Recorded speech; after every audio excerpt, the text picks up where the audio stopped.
la calanque. Ils avaient tout un jour assidus à leur tâche, travailler du marteau, du rabot, de l'âche. Charpentiers d'aventure, ils rajustaient le flanc de leur chelot usé, aux peaux minces et branlants, qui hors du flot gisaient. Hélas, la chère barque des injures du temps montrait plus d'une marque. Et sur chaque blessure étendait le goudron. Il renforçait l'endroit où porte l'aviron. Il clouait une planche à côté de la poupe. Dans la moindre fissure, ils inséraient les toupes. Armant avec effort contre les chocs nouveaux, ce vieux bois, fatigué portant de durs travaux.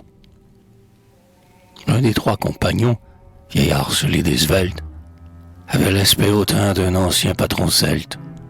L'autre, son fils peut-être, en la vigueur des ans, avait l'air d'un lutteur, fier de ses bras luisants. Le troisième, enfant blond, qu'à l'œuvre on associe, offrait les clous, tendait la varlope pour la scie, heureux de s'employer en ce commun labeur. Je les vis tout le jour s'agiter en sueur.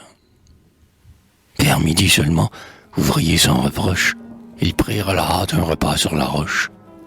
Dîner frugal, de noix et de fromage sec.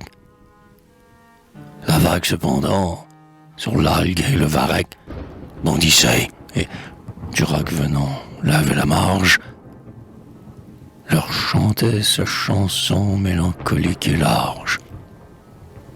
C'était en un vallon dont le sol raviné, sombrage d'un vieux pin sous la bise inclinée, du monde primitif inculte paysage, ornière entre deux monts creusés, âpre et sauvage, qui semble double mur de pierre sans ciment, et sur la vaste mer débouche brusquement.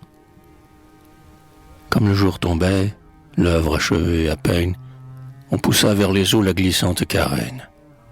Chacun d'eux sur les bancs s'empressa de s'asseoir. Le phoque, rouge haillon, s'ouvrit au vent du soir, qui partirent sans bruit sur la mer sombre et haute.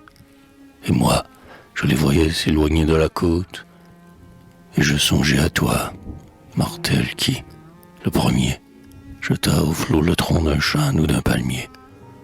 Et sur cet appui frêle, en ta sainte démence, à la seule affronte et l'horreur de l'onde immense.